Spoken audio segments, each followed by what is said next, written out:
Assalamualaikum warahmatullahi wabarakatuh dan salam sejahtera. Video kali ini saya nak tunjukkan bagaimana anda boleh dapatkan web replika. Web replika ni tujuan dia untuk anda mempromosikan bisnes ini kepada orang lain. Jadi mudahlah kalau kita nak promosikan secara online, nak bagi melalui email ke, nak bagi melalui smartphone ke, nak bagi melalui WhatsApp ke.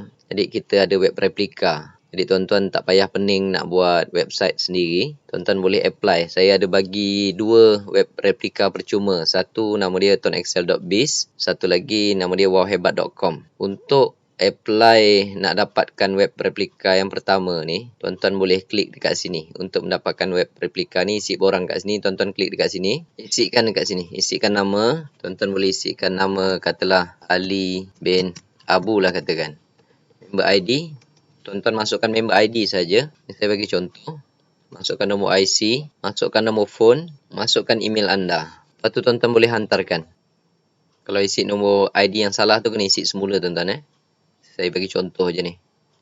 Dia tulis permohonan telah dihantar, sila login dan masukkan password sementara 1, 2, 3, 4. Ini ada perkataan login tuan-tuan. Masukkan ID tadi.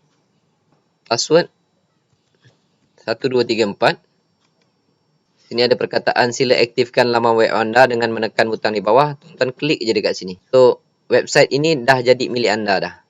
excel.biz/nombor ID anda di belakang. Ni kalau saya klik ni, lihat website ini dibawakan oleh Ali bin Abu. Okay, nombor telefon tadi tu saya bagi contoh saja. Anda dah dapat dah. Dan anda dah boleh promosikan URL ini.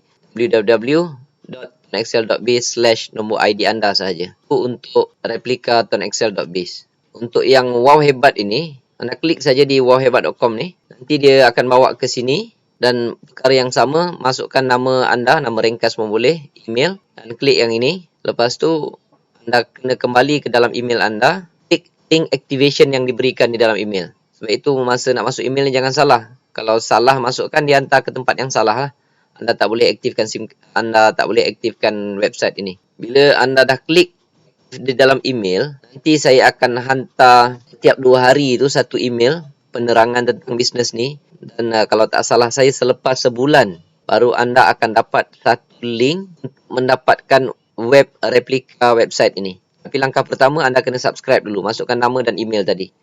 Lepas tu anda tunggu saja dalam email, nanti akan sampai satu email yang mengajak anda untuk dapatkan web replika wowhebat.com ini. Itulah cara untuk dapatkan dua-dua web replika ini. Harap video ini akan membantu. Assalamualaikum warahmatullahi wabarakatuh.